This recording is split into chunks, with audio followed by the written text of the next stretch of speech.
মাঝে মাঝে আমার মনে হয় আমাদের উপরে সৃষ্টিকর্তা খুব অসন্তুষ্ট। শতাধিক মৃত্যুর খবর আমরা এই পর্যন্ত পেয়েছি এবং সম্ভবত আরো অনেকেই আশঙ্কাজনক অবস্থায় আছেন। জনবহুল শুধু নয়, শিক্ষা প্রতিষ্ঠানের উপর দিয়ে প্লেন উড়ে গেল এবং সেটা বিধ্বস্ত হলো।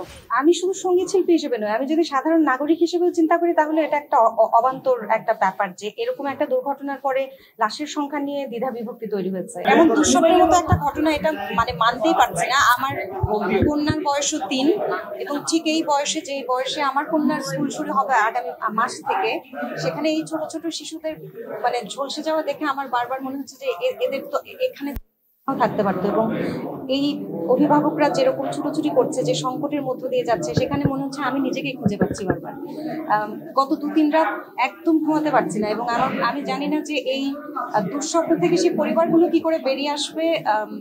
সৃষ্টিকর্তা তাদেরকে ধৈর্য দিন এবং শিশুগুলোর জীবনটা সহজ করে দিন, এটুকুই বলতে পারি।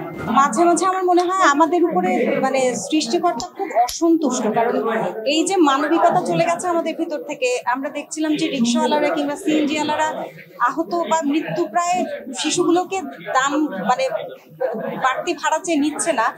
এই মনুষ্যত্বের যে একটা পতন আমাদের ভিতরে, আমার মনে হয় আমরা একটা অভিশপ্ত জাতি এবং এই কারণে আমাদের উপরে এত দুর্যোগ, এত কিছু। এরকম অস্বাভাবিক দুর্ঘটনা বাংলাদেশের ইতিহাসে আর তো কখনো ঘটেনি। শিশুদের স্কুলে, শিক্ষা প্রতিষ্ঠানে প্লেন ঢুকে যাওয়ার মতন অস্বাভাবিক ঘটনা আমার বলতে গিয়েও গায়ে কাটা দিচ্ছে। আমরা মানুষ হিসেবে এত নষ্ট হয়ে গেছি, পচন ধরেছে আমাদের ভিতরে। সম্ভবত এই কারণেই এত দুর্যোগ, এত কিছু। সত্যি বলতে যখন প্রথম সামাজিক যোগাযোগ মাধ্যমে দুর্ঘটনার খবরটা শুনতে পাই, তখন এটা যে এতটা ভয়াবহ রূপ নেবে সেটা ধারণা করতে পারিনি। মনে হয়েছিল যে সেখানে হয়তোবা কিছু প্রাণ বেঁচে যাবে, কিন্তু এখন তো দেখা যাচ্ছে সেখানে 2 শতাধিকের উপরে 2 শতাধিক মৃত্যুর খবর আমরা এই পর্যন্ত পেয়েছি এবং সম্ভবত আরো অনেকেই আশঙ্কাজনক অবস্থায় আছেন।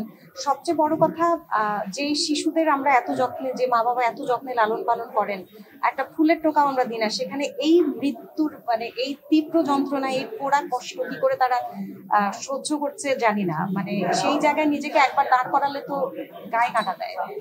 পৃথিবীর সব দেশে স্কুল বা শিশুদের জায়গাকে, শিক্ষা প্রতিষ্ঠানকে সর্বাধিক অগ্রাধিকার দেওয়া হয়। যেখানে আশপাশে হর্ন পর্যন্ত বাজানো নিষিদ্ধ থাকে, সেখানে হর্ন বাজালে জরিমানা হয় বড় অঙ্কের।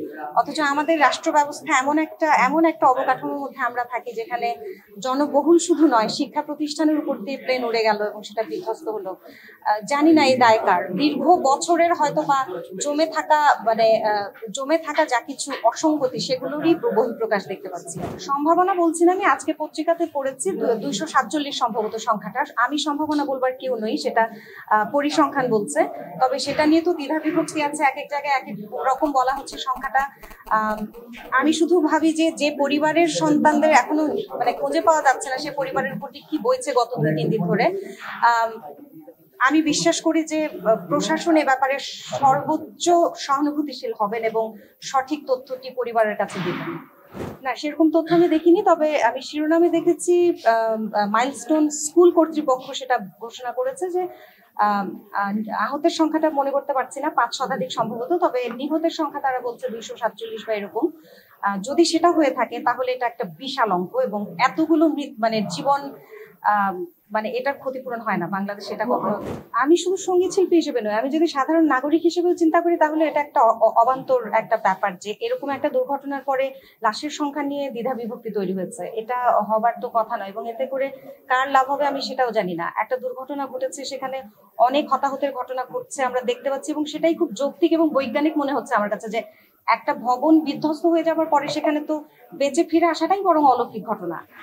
কেন সংখ্যা নিয়ে এই ধোঁয়াশা তৈরি হয়েছে সেটা জানি না, তবে এটার প্রকৃত তথ্যটা জনগণের কাছে প্রকাশিত হলে মনে হয় ভালো হয়।